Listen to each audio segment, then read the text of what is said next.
Hello, welcome everyone. Welcome in this lecture. In this lecture, we are going to discuss about recruitment. Recruitment જો main power planning જે છે main power પ્લાનિંગની અંદર man power પ્લાનિંગનું જે step તમે ઓર્ગેનાઇઝેશન્સની અંદર carry out કરો છો બરાબર એની અંદર આપણને ઘણી બધી બાબતોનો ખ્યાલ આવી જાય અને કેટલા માણસોની જરૂરિયાત છે કયા પ્રકારના માણસોની જરૂરિયાત છે અકોર્ડિંગલી તમે માણસોની જે રિક્વાયરમેન્ટ છે એને ફૂલફિલ કરવા માટે થઈને જે કંઈ પણ આપણી ઓર્ગેનાઇઝેશન્સની અંદર જે વેકેન્ટ જગ્યાઓ છે એને આપણે ફિલ કરવા માટે આપણે માણસોને મેળવવા માટેની પ્રોસેસ છે કેરીડ આઉટ કરવી પડે અને માણસોની જે મેળવવાની જે પ્રોસેસ છે બરાબર એ રિક્રુટમેન્ટ થ્રુ તમે ફૂલફિલ કરી શકો છો. તો રિક્રુટમેન્ટ તમે બધાએ મોરઓવર કોઈને કોઈ જગ્યાએ સાંભળેલો શબ્દ છે. રિક્રુટમેન્ટ એટલે શું થાય તો કે માણસોની જે જરૂરિયાત મુજબના માણસો મેળવવાની એક પ્રકારની પ્રોસેસ.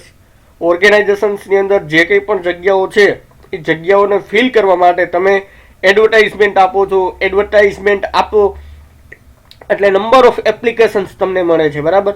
નંબર ઓફ એપ્લિકેશન્સમાંથી જે કંઈ પણ એપ્લિકેશન્સ છે તમારા માટે સ્યુટેબલ હોય એ એપ્લિકેશન્સને તમે સિલેક્ટ કરો છો, માણસોને બોલાવો છો, એના ઇન્ટરવ્યૂ કેરીડ આઉટ કરો છો, ઘણી બધી લોંગ પ્રોસેસ છે તમે ફોલો કરો છો અને ફાઇનલી તમે જે તે સિલેક્ટેડ કેન્ડિડેટ્સ છે એને ઓર્ગેનાઇઝેશન્સની અંદર જોબ ઉપર રાખો છો. આ બધા પ્રકારની પ્રોસેસ કેરીડ આઉટ કરવામાં આવતી હોય. તો આપણે રિક્રુટમેન્ટની વાત કરીએ. જો રિક્રુટમેન્ટની અંદર શું કીધેલું છે, first procurement functions is one of the most important functions to be performed by personal manager. Procurement એટલે ટુ પ્રોક્યુર. પ્રોક્યુરમેન્ટ ફંક્શન્સ એટલે હ્યુમન રિસોર્સ મેળવવા માટે જે કંઈ પણ ફંક્શન્સ પરફોર્મ કરવામાં આવે બરાબર એ ફંક્શન્સ એટલે કે રિક્રુટમેન્ટ બરાબર. અને માણસો મેળવવા માટેનું જે ફંક્શન્સ છે to procure human resources, to procure HR or to procure man power. આ ફંક્શન્સ પરફોર્મ કોના દ્વારા કરવામાં આવતું હોય? બિઝનેસની અંદર. બિઝનેસની અંદર પર્સનલ ડિપાર્ટમેન્ટને જે વ્યક્તિ હેન્ડલ કરતો હોય એના દ્વારા એટલે કે HR ડિપાર્ટમેન્ટ દ્વારા પરફોર્મ કરવામાં આવતું હોય. અને મહત્વનું ફંક્શન્સ છે. અગેઇન આપણે વાત કરીએ આગળ. જુઓ, the first stage in the procurement function is man power planning. First stage કયું છે પ્રોક્યુરમેન્ટ ફંક્શન્સનું? તો કે man power planning. Man power planning એટલે માણસોને રિલેટેડ જે કંઈ પણ ઓર્ગેનાઇઝેશન્સની અંદર પ્લાનિંગ કરવામાં આવે એટલે કે માણસો વધતા હોય, માણસો ઘટતા હોય, કઈ રીતના અરેન્જ કરવા, કઈ રીતના મેનેજ કરવા, આ બધી બાબતો છે મેન પાવર પ્લાનિંગની અંદર. There are number of activities કે જે મેન પાવર પ્લાનિંગની અંદર ઇન્વોલ્વ થતી હોય બરાબર. તો man power planning is the first functions of procurement activities or procurement functions. પ્રોક્યુરમેન્ટની અંદર જો શું કીધેલું છે આગળ, human resource planning determine the number and types of employees required to carry out organizational plan in the future. Again, જો HR planning through તમને એક વસ્તુનો ખ્યાલ આવી જાય, નંબર અને ટાઈપ્સ ઓફ એમ્પ્લોઈઝ. કે ભાઈ ઓર્ગેનાઇઝેશન્સના જે પ્લાન ને જે કંઈ પણ ઓર્ગેનાઇઝેશનલ પ્લાન છે, ઓર્ગેનાઇઝેશન્સના જે કંઈ પણ ઓબ્જેક્ટિવ્સ છે, ગોલ છે, એને ફ્યુચરની અંદર ફૂલફિલ કરવા છે તમારે, તો તમારે નંબર ઓફ એમ્પ્લોઈઝ છે એ કેટલા જોઈએ એમ છે, કેટલા માણસોની એક્ઝેક્ટ તમારી રિક્વાયરમેન્ટ છે બરાબર. According to with educational qualifications, there skill and there knowledge. કયા પ્રકારનું નોલેજ, કયા પ્રકારની સ્કિલ અને કયા પ્રકારના એજ્યુકેશનલ બેકગ્રાઉન્ડના લોકો તમારે રિક્વાયર્ડ રહેવાના છે, તમારી રિક્વાયરમેન્ટ છે બરાબર. અને એ રિક્વાયરમેન્ટ તમારી ફૂલફિલ થાય તો તમે ઇફેક્ટિવ મેનરની અંદર ઓર્ગેનાઇઝેશન્સના જે કંઈ પણ પ્લાન છે, જે ફ્યુચર રિલેટેડ જે કંઈ પણ તમારા પ્લાન છે એને તમે અચીવ કરી શકો છો, ફૂલફિલ કરી શકો છો બરાબર. એન્ડ આફ્ટર ધેટ પ્લાનિંગ એટલે કે જો મેન પાવર પ્લાનિંગ છે, HR પ્લાનિંગ છે, એ આપણને એક્ઝેક્ટલી આઈડિયા આપી દે કે આપણે કેટલા કર્મચારીઓની જરૂરિયાત છે અને કયા પ્રકારના કર્મચારીઓની જરૂરિયાત છે બરાબર. સિમ્પલી હું તમને કહું તો અને એ વસ્તુ થઈ જાય then recruitment is the second important stage of the process. First, manpower planning or human resource planning. બરાબર. સેકન્ડ, હ્યુમન રિસોર્સ પ્લાનિંગની અંદર તમને ખ્યાલ આવી જાય કે કેટલા માણસો અને કયા પ્રકારના માણસોની જરૂરિયાત છે. પછીનું જે સેકન્ડ સ્ટેજ છે એ કયું છે તો કે રિક્રુટમેન્ટ માટેનું. હવે આપણને આઈડિયા આવી ગયો કે ભાઈ આપણે કેટલા માણસો અને કયા પ્રકારના માણસો જોઈએ છે. હવે એ નંબર ઓફ જે તમારા રિક્વાયર્ડ મેન પાવરની જે તમારી રિક્વાયરમેન્ટ છે બરાબર, એને તમારે કઈ રીતે મેળવવા એના માટે રિક્રુટમેન્ટ ફંક્શન્સ છે એ રોલ પ્લે કરે છે. બરાબર, મહત્વનો.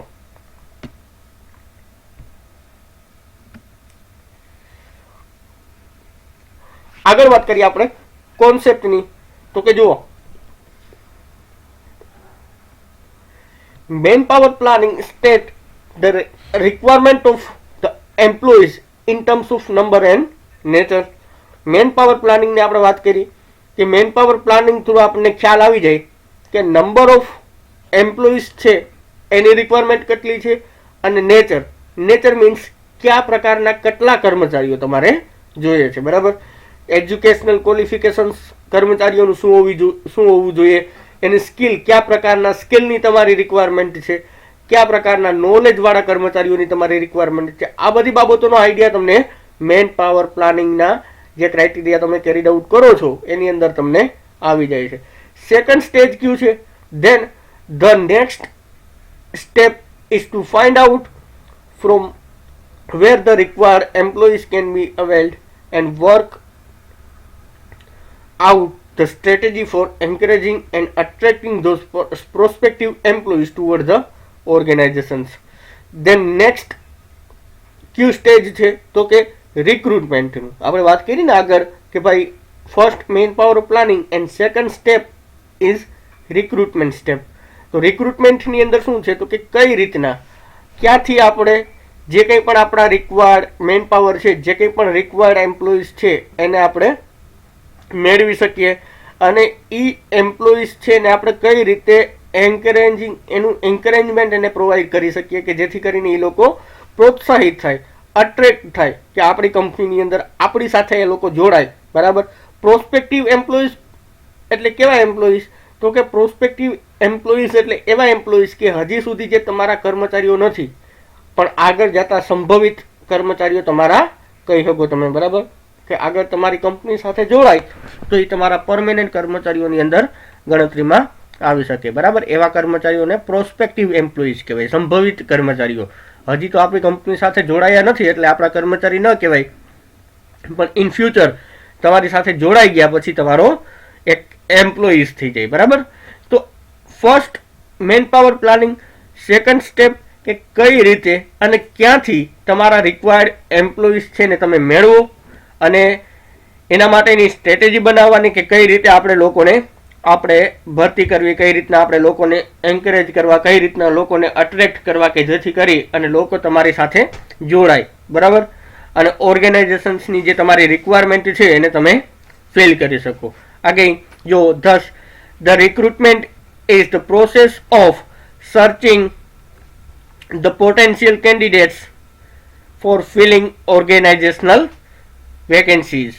ઓર્ગેનાઇઝેશન્સની જે ખાલી પડેલી જગ્યાઓ છે એને ફિલ કરવા માટે તમે જે પોટેન્શિયલ જે રિક્વાયર્ડ કેન્ડિડેટ્સ છે એના માટેનું સર્ચિંગ કરો છો. સર્ચિંગ કરવું એટલે આપણે ફાઇન્ડ આઉટ કરીએ. બરાબર, અને એ ફાઇન્ડ આઉટ કરવાની જે પ્રોસેસ છે એ પ્રોસેસને શું કહેવાય? રિક્રુટમેન્ટ કહી શકાય છે. બરાબર, ઇન ધીસ જો this is how it link the job seeker and job provider. એટલે કે આપણે સિમ્પલી કહી શકીએ કે ભાઈ જોબ સીકર જે લોકોને જોબ જોઈએ છે, બરાબર, અને જોબ પ્રોવાઈડર એટલે કે જે લોકોને જોબ આપવી છે ને જે લોકોને જોબ લેવી છે, આ બે એન્ટિટી અલગ અલગ બે પ્રકારની વ્યક્તિઓ છે. એક વ્યક્તિને જોબ જોઈએ છે અને એક વ્યક્તિને જોબ આપવી છે. તો આ બે વચ્ચેની જે લિંક છે, બરાબર, એ રિક્રુટમેન્ટ થ્રુ પોસિબલ થઈ શકે છે. રિક્રુટમેન્ટ શું કામ કરે છે તો કે જોબ સીકર અને જોબ પ્રોવાઈડર વચ્ચે લિંક કરવાનું કામ કરે છે. બરાબર, એક પ્રકારે બંનેને એકબીજા સાથે જોડે છે જેથી કરીને જોબ પ્રોવાઈડર છે એનો જે એમ છે માણસો મેળવવાનો, બરાબર, અને જે જોબ સીકર છે કે એને જેને જોબની જરૂરિયાત છે, બરાબર, બંનેના હેતુ છે એ મ્યુચ્યુઅલ અન્ડરસ્ટેન્ડિંગ થ્રુ ફૂલફિલ થઈ શકે છે. બરાબર, આગળ આપણે વાત કરીએ રિક્રુટમેન્ટની અંદર. જો સર્ટેન ડેફિનેશન્સ તમને આપેલી છે, બહુ ઇઝી ડેફિનેશન્સ છે, તમે વાંચો એટલે તમને ખ્યાલ આવી જાય ઇઝીલી. જો recruitment is the process of searching four prospective employees and stimulating them to apply for job in the organisations. Recruitment શેના માટેની પ્રોસેસ છે? તો કે સર્ચિંગ ફોર પ્રોસ્પેક્ટિવ એમ્પ્લોઈઝ. શેના માટેની પ્રોસેસ છે? પ્રોસ્પેક્ટિવ, સંભવિત જે તમારા કર્મચારીઓ છે. મેં તમને હમણાં કીધું કે ભાઈ પ્રોસ્પેક્ટિવ કોને કહેવાય? તો કે જે તમારા એક તો જે તમારી સાથે જોડાયેલા છે, જે કર્મચારીઓ તમારા કંપનીના કર્મચારીઓ છે, એને તમે એમ્પ્લોઈઝ કહી શકો છો. પણ હજી કોઈ કર્મચારી તમારી સાથે જોડાયેલો નથી, પણ આગળ જતા તમારો કર્મચારી બનવાનો છે, તો એના માટે જે સ્પેસિફિકલી પ્રોસ્પેક્ટિવ શબ્દ યુઝ કરી શકીએ આપણે. બરાબર, સંભવિત કર્મચારી. તો આ પ્રકારના સંભવિત કર્મચારીઓ મેળવવાની પ્રોસેસ છે. બરાબર, એનું સર્ચિંગ કરવું અને એને પ્રોત્સાહિત કરવા, એને ઉત્સાહિત કરવા કે જેથી કરીને એ લોકો એપ્લાય કરે તમારા ઓર્ગેનાઇઝેશન્સની અંદર અને જોબ માટે પોતાની એપ્લિકેશન્સ આપે કે જેથી કરીને તમે એને રિક્રુટ કરી શકો છો. બરાબર, તમે એને જોબ ઉપર રાખી શકો છો. First, process of searching prospective employees and stimulating them to apply for job in the organisations. જોબની અંદર એપ્લાય કરવા માટે એને પ્રોત્સાહિત કરવા, એને પ્રેરિત કરવા માટેની પ્રોસેસ છે. ફર્સ્ટ સર્ચિંગ કરવા અને સેકન્ડ સર્ચ થઈ ગયા પછી તમારે એને પ્રોત્સાહિત કરવા કે જેથી કરીને એ જોબની અંદર એપ્લાય કરે. જો એપ્લાય જ નથી કરતા તો તમારા કર્મચારી બની શકે નહીં. બરાબર, thus recruitment is an activity whereby the correct recruitment is an activity whereby the correct sources for the prospective employees are located and efforts is made to motivate them to apply for the job in the organizations. આપણે વાત કરી similar છે કે ભાઈ recruitment કયા પ્રકારની activities છે? તો કે ભાઈ રિક્રુટમેન્ટ એટલે કે કરેક્ટ સોર્સ તમારે ફાઇન્ડ આઉટ કરવાનો. કરેક્ટ સોર્સ એટલે ક્યાંથી તમને તમારા જે રિક્વાયરમેન્ટ મુજબના જે પ્રોસ્પેક્ટિવ એમ્પ્લોઈઝ છે તમને મળી રહે અને પછી કયા પ્રકારના એફર્ટ્સ કરવાના, પછી એ પ્રકારના એફર્ટ્સ કરવાના કે જેથી કરીને એ લોકો મોટિવેટ થાય. શેના માટે મોટિવેટ થાય? તો કે એપ્લાય કરવા માટે મોટિવેટ થાય. તમારી જે જોબની અંદર એ લોકો એપ્લાય કરે એના માટે એ લોકો મોટિવેટ થાય અને તમને જે HR હ્યુમન રિસોર્સ છે એ તમને મળી રહે. બરાબર, again recruitment has its important role to play the success of the organisations. But obvious છે કે રિક્રુટમેન્ટ થ્રુ ઓર્ગેનાઇઝેશન્સની સક્સેસ મળી શકે છે. બરાબર, ઓર્ગેનાઇઝેશન્સની સક્સેસ રિક્રુટમેન્ટ ઉપર ડિપેન્ડન્ટ છે. શા માટે? કેમ કે મેઇનલી ઓર્ગેનાઇઝેશન્સની અંદર જે લોકો કામ કરે છે એ છે ઓર્ગેનાઇઝેશન્સના મેન પાવર, હ્યુમન રિસોર્સિસ. અને હ્યુમન રિસોર્સ તમારા જેટલા ઇફેક્ટિવ છે એટલા તમારી એક્ટિવિટીને તમે સારી રીતે કેરીડ આઉટ કરી શકો છો. બિઝનેસની અંદર તમારા બિઝનેસને ગ્રોથ અને ડેવલપમેન્ટ છે એ પણ તમારા માણસો ઉપર ડિપેન્ડન્ટ હોય. એટલે અત્યારે જે તમે કયા પ્રકારના હ્યુમન રિસોર્સને મેળવવામાં કેટલા અંશે સફળ જાઓ છો એના ઉપર તમારા બિઝનેસની સક્સેસ છે એ ડિપેન્ડ કરતી હોય. બરાબર, હવે આપણે સોર્સની વાત કરીએ. રિક્રુટમેન્ટ માટેનો તમારા સિલેબસની અંદર પોઈન્ટ મેન્શન કરેલું છે, સોર્સિસ ઓફ રિક્રુટમેન્ટ. તો રિક્રુટમેન્ટના જે સોર્સ છે, બરાબર, સોર્સ એટલે ક્યાંથી તમને કર્મચારીઓ મળી શકે છે. તો એને આપણે ડિવાઈડ કરીએ તો મેઇનલી ટ્રેડિશનલ અને મોડર્ન સોર્સ. રિક્રુટમેન્ટના સોર્સિસ છે એને બે ભાગમાં ડિવાઈડ કરેલા છે. બરાબર, ટ્રેડિશનલ સોર્સિસ અને મોડર્ન સોર્સિસ. બરાબર, અગેન ટ્રેડિશનલ બે વખત અહીંયા રિપીટ થયેલું છે પણ બે જ તમારે કન્સિડર કરવાનું છે. બરાબર, ટ્રેડિશનલ સોર્સ અને મોડર્ન સોર્સ. ટ્રેડિશનલને ફર્ધર ડિવાઈડ કરેલા છે બે પાર્ટમાં. ઇન્ટરનલ સોર્સિસ, ટ્રેડિશનલની અંદર ઘણા બધા ઇન્ટરનલ સોર્સ છે. Second thing external sources. બરાબર, આ બંને આપણે ડિસ્કસ કરવાના છે, એક્સટર્નલ સોર્સિસ અને ઇન્ટરનલ સોર્સિસ. જે ટ્રેડિશનલ સોર્સિસ છે, ટ્રેડિશનલ એટલે કે જે જૂના, જે પહેલેથી જે ચાલ્યા આવે છે, જે કંઈ પણ આપણે શરૂઆતના ધોરણથી જ આપણે શું કરીએ છીએ કે સોર્સિસને આપણે અપનાવતા આવીએ છીએ કે જેના થ્રુ આપણે રિક્રુટમેન્ટ કરીએ છીએ. અને અત્યારે મોડર્ન ટાઈમ્સની અંદર ઘણા બધા નવા રસ્તાઓ છે રિક્રુટમેન્ટ માટેના, જે એક્સપ્લોર કરતા હોય ઘણા બધા બિઝનેસની અંદર. તો આ જે મોડર્ન સોર્સિસ છે એ ક્યાં ક્યાં છે? તો કે મોડર્નની અંદર પણ ફર્ધર બે ક્લાસિફિકેશન્સ છે, ઇન્ટરનલ મોડર્ન સોર્સ અને એક્સટર્નલ મોડર્ન સોર્સ. બરાબર, તો આ આપણે સોર્સિસ ડિસ્કસ કરવાના છે. ચાલો આપણે ડિસ્કસ કરીએ વન બાય વન.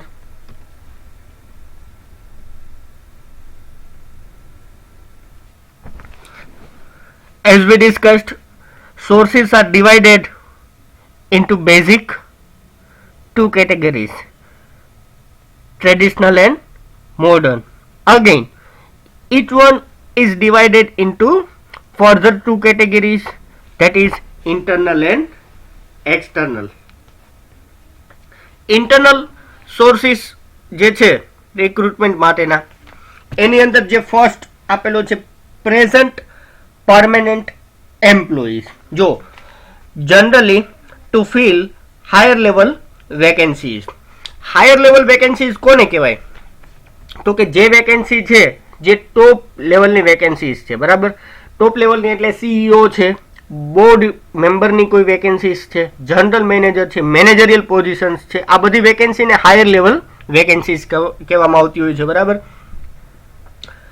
જો generally to fill higher level vacancies, first preference is given to the present employees working on the permanent basis in the organizations. permanent base ઉપર જે કંઈ પણ કર્મચારીઓ કામ કરતા હોય, બરાબર, અને જે તમારા અત્યારના પ્રેઝન્ટ એમ્પ્લોઈઝ છે, અને કેવા એમ્પ્લોઈઝ છે કે જે પરમેનન્ટ એમ્પ્લોઈઝ છે. બરાબર, હવે એવા કર્મચારીઓને ઇન્ટરનલ વાત કરીએ તો કે જે આંતરિક સોર્સિસ છે, તો કંપનીની અંદરથી જ જે સોર્સ હોય, બરાબર, બટ ઓબ્વિયસ છે કે આંતરિક, ઇન્ટરનલ એટલે આંતરિક, અને જ્યાં તમે બહારની સાઈડ કોઈ પણ કર્મચારીઓને મેળવવા નથી જતા, પણ તમે એવા પ્રયત્ન કરો છો કે તમારા ઓર્ગેનાઇઝેશન્સની વિધિન ધ ઓર્ગેનાઇઝેશન્સ જે કંઈ પણ તમારા માણસોની રિક્વાયરમેન્ટ છે એના મુજબના માણસો તમે અરેન્જ કરી શકો છો કે મેળવી શકો છો. તો તમે બહાર ક્યાંય જવા માટે એફર્ટ્સ કરતા નથી. બરાબર, તો આ બધા સોર્સિસ છે ને તમારે એક્સપ્લોર કરવા પડે. જેની અંદર તો કે ભાઈ જ્યારે મોટી પોઝિશન્સની વાત આવે છે, બરાબર, ત્યારે તમે એવા પ્રયત્ન કરો છો કે જે તમારા પરમેનન્ટ કર્મચારીઓ છે અને એ લોકોને વધારે તમે પ્રેફરન્સ આપો છો. પ્રેફરન્સ એટલે કે પ્રાયોરિટી આપણે એને આપીએ કે જેથી કરીને તમે તમારા જ કર્મચારીઓ છે એને તમે આગળ તમારી જે કંઈ પણ વેકેન્સી છે એની અંદર તમે એને પોસ્ટ કરી શકો છો. બરાબર, સેકન્ડ થિંગ શું કીધેલું છે? Present temporary employees. હવે જે પરમેનન્ટ નથી, જે કેવા છે? જે ટેમ્પરરી છે. બરાબર, જેને તમે અમુક કામ ચલાવ દિવસો માટે થઈ અને અમુક ટાસ્ક માટે થઈ અને અમુક પ્રોજેક્ટ માટે થઈને જેવા કર્મચારીઓની ભરતી તમે કરેલી છે એવા કર્મચારીઓ. હવે જો આપણે એની અંદર વાત કરીએ, પ્રેઝન્ટ ટેમ્પરરી એમ્પ્લોઈઝની વાત કરીએ આપણે. Present employees working on the temporary basis can be given chance in case where their qualifications match the requirement or when trade union pressurized to do so. But obvious છે કે જે તમારા કર્મચારીઓ છે, બરાબર, કેવા અત્યારે કર્મચારીઓ છે પ્રેઝન્ટ અને ટેમ્પરરી બેઝિસ ઉપર તમે નિયુક્તિ આપેલી છે. હવે તમારી રિક્વાયરમેન્ટ છે તો તમે એ લોકોને ચાન્સ આપો કે જે કેવા છે કે જે ટેમ્પરરી બેઝિસ ઉપર છે અને એનું એજ્યુકેશનલ ક્વોલિફિકેશન્સ છે, બરાબર, એ કેવું થાય છે? મેચ થતું હોય. તમારી જે રિક્રુટમેન્ટ છે એની સાથે એનું એજ્યુકેશન ક્વોલિફિકેશન્સ છે એ મેચ થતું હોય. અને જનરલી શું થાય તો કે ભાઈ કે ટ્રેડ યુનિયન્સ છે, ટ્રેડ યુનિયન્સ દ્વારા પણ પ્રેશરાઇઝ કરવામાં આવતી હોય કંપનીને કે ભાઈ યુનિયન પણ પ્રેશરાઇઝ કરે. બટ ઓબ્વિયસ છે કે તમારા કર્મચારીઓ છે એને તમે કાયમી ધોરણે કરી લ્યો કે ભાઈ બહારથી લઈ આવો છો. કંપનીના જ જે કર્મચારીઓ છે કે જેને તમે ટેમ્પરરી રાખેલા છે, હવે તમારી કંપનીની અંદર જગ્યા ખાલી છે, એવા સમયે તમારે બહારથી લઈ આવો, એના કરતાં તમારા જ કર્મચારીઓને તમારે જોબ આપવી જોઈએ. આ રીતે કંપની ઉપર પણ પ્રેશર હોય. આ બાબતને ધ્યાનમાં રાખી અને જે પ્રેઝન્ટ ટેમ્પરરી એમ્પ્લોઈઝ છે એને કંપની રિક્રુટ કરી શકે છે. બરાબર, એક તો પ્રેઝન્ટ પરમેનન્ટ, સેકન્ડ સોર્સ કયો છે? Present temporary. જો એની અંદર second point, but with the help of source generally lower level positions are filled. અને આ જે પ્રકારની જે વાત કરેલી છે એના થ્રુ તમે જનરલી લોઅર લેવલની જે પોઝિશન્સ છે એના માટેના કર્મચારીઓ છે તમને ઇઝીલી મળી જાય અને તમે પોસ્ટ કરી શકો છો, બરાબર. હાયર લેવલની પોઝિશન્સ માટેના ક્રાઇટેરિયા પાછા કેવા થઈ જતા હોય, ચેન્જ થઈ જતો હોય. એના માટે અલગ અલગ પ્રકારના એજ્યુકેશન્સ ક્વોલિફિકેશન્સને ધ્યાનમાં રાખવા પડતા હોય. એમાં તમે ટેમ્પરરી બેઝિસ ઉપર છે ને એને પરમેનન્ટ કરીને રાખી દો એવું પોસિબલ થઈ શકતું ના હોય જનરલી. એટલે આ એક સોર્સિસ છે. તો present permanent employees, present temporary employees. Then third source કયો છે ઇન્ટરનલ ટ્રેડિશનલની અંદર રિટાયર્ડ એમ્પ્લોઈઝ. જો lack of work is the main reason due to which employees lost the job in the majority of case. But obvious છે કે ભાઈ એક તો કામનો અભાવ છે, lake of work. Lake of work means what, તો કે કામનો અભાવ, બરાબર.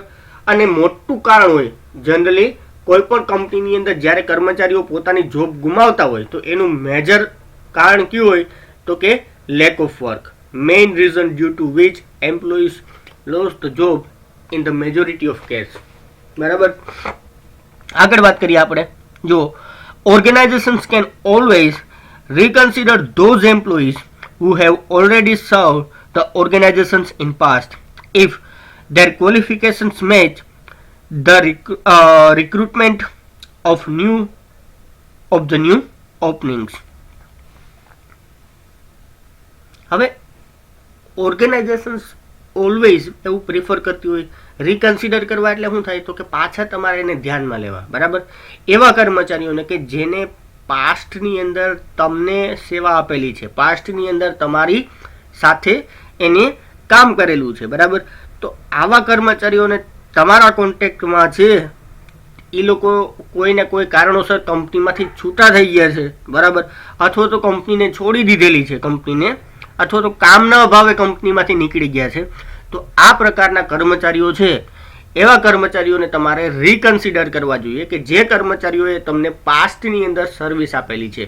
પણ જો અહીંયા પણ એક વાત કીધેલી છે કે તમારે જોવાનું કે ભાઈ પાસ્ટની અંદર જે લોકોએ તમને કામ કરેલું છે એ બેઝિસ ઉપર નહીં, પણ એ લોકોનું જે એજ્યુકેશનલ ક્વોલિફિકેશન્સ છે એ પણ તમારી સાથે મેચ થવું જોઈએ. તમારી સાથે એટલે કે ઇન કેસ કે તમારી જે જોબની જે રિક્વાયરમેન્ટ છે, બરાબર, એની અંદર કયા પ્રકારના ક્વોલિફાઈડ પર્સનની રિક્વાયરમેન્ટ છે એની સાથે જો તમારા પાસ્ટ એમ્પ્લોઈઝ છે એનું ક્વોલિફિકેશન્સ મેચ થતું હોય તો તમારે એ વ્યક્તિને ફર્સ્ટ પ્રાયોરિટી આપવી જોઈએ, બરાબર. કેમ કે તમે એ વ્યક્તિથી ફેમિલિયર છો અને એ વ્યક્તિ પણ આપણી કંપનીથી ફેમિલિયર છે, બરાબર. દેન નેક્સ્ટ આપણે વાત કરીએ ફોર્થ પોઈન્ટની. જો dependent of the present deceased, disabled or retired employees. deceased, disabled or retired employees છે, બરાબર, અથવા તો ડિપેન્ડન્ટ ઓફ પ્રેઝન્ટ, જે પ્રેઝન્ટ એમ્પ્લોઈઝ છે એના ડિપેન્ડન્ટ એટલે કે એના ઉપર જે વ્યક્તિ ડિપેન્ડ કરતું હોય, બરાબર. ડિપેન્ડન્ટ કોને કહેવાય તો કે ભાઈ કોઈ પણ વ્યક્તિ છે, બરાબર, એનો સન જે કંપનીમાં કામ કરતું હોય અને એનો કોઈ સન છે, એની કોઈ ડોટર છે, બરાબર, તો એ એના માટે ડિપેન્ડન્ટ થયા. અથવા તો કોઈ રિટાયર્ડ એમ્પ્લોઈઝ છે એના બાળકો છે, બરાબર, એને તમે જોબ ઉપર રાખો છો. જો at times an opportunity is given to the dependents of present this is retired or disabled employees in the organizations. This is how an organization can show its commitment toward not only the employees but their family members also. But obvious છે કે તમે કંપનીની અંદર કોઈ પણ વ્યક્તિ છે, કંપનીની અંદર વર્ષોથી સેવા કરે છે, બરાબર. હવે કંપનીની અંદર કોઈ પણ પ્રકારે કોઈ એવું એક્સિડન્ટ થાય છે, કોઈ ઇવેન્ટ થાય, કોઈ એવી ઘટના બની ગઈ છે કે જેનાથી એ વ્યક્તિ હવે કંપનીમાં કામ કરી શકે એમ નથી, બરાબર. અથવા તો એ હાઈલી ઇન્જર્ડ હોય, એની સાથે કોઈ એવી દુર્ઘટના બની ગઈ છે, બરાબર. અથવા તો બીજું કોઈ પણ કારણ હોય, જેમ કે અહીં આપણે મેન્શન કરેલું છે કે ભાઈ સપોઝ કે ભાઈ એ વ્યક્તિ હવે રિટાયર્ડ થઈ ગયો, એની એજ થઈ ગઈ છે, હવે એ વ્યક્તિ લાંબો સમય સુધી કંપનીની અંદર કામ કરી શકે એમ નથી. તો આવા સમયે કંપની પોતાના કર્મચારીઓની બાબતને ધ્યાનમાં રાખી બરાબર. અને કંપનીના જે કર્મચારીઓના જે ડિપેન્ડન્ટ છે, એટલે કે એના વારસદારમાં જે આવતા હોય, બરાબર, એના બાળકો છે, એને કંપની જોબ ઉપર રાખી શકે છે, કે જેથી કરીને કંપનીની એક ઉદાર બાબત, કંપનીની એક સારી એક્ટિવિટીઝ છે કે કંપની ખાલી કર્મચારીઓની માટે કમિટેડ નથી, પણ કંપની કર્મચારીઓના ફેમિલી માટે પણ કમિટેડ છે. આ વસ્તુ કંપની હાઇલાઇટ કરી શકે છે. કંપની એક સારી ઇમેજ ક્રિએટ કરી શકે છે આ બાબતને લઈને.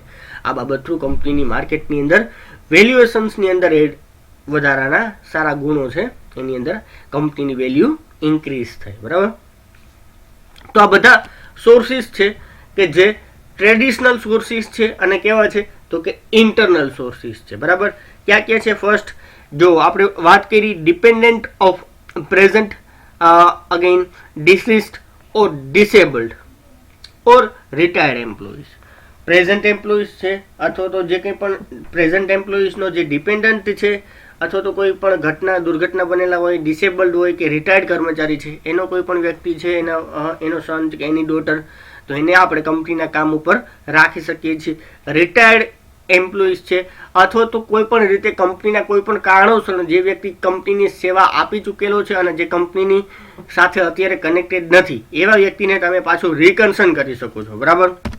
ધેન આપણે વાત કરી પ્રેઝન્ટ ટેમ્પરરી એમ્પ્લોઈઝ છે અને પ્રેઝન્ટ પરમેનન્ટ એમ્પ્લોઈઝ છે. આટલી રીતે ટ્રેડિશનલ મેથડની વાત કરીએ કે ટ્રેડિશનલ સોર્સિસની વાત કરીએ તો આટલા રસ્તા છે કે જેના થ્રુ ઇન્ટરનલી તમે તમારા જે રિક્રુટમેન્ટના ક્રાઇટેરિયા છે એને તમે કેરીડ આઉટ કરી શકો છો. બરાબર. આ લેક્ચરને અહીંયા સુધી રાખીએ. નેક્સ્ટ આપણે એક્સટર્નલ સોર્સિસની વાત કરીએ. બરાબર. અને આગળનો જે પોઈન્ટ છે મોડર્ન સોર્સિસ છે એ પણ આપણે આગળ ડિસ્કસ કરીએ. અહીંયા સુધી રાખીએ. બરાબર. Thank you.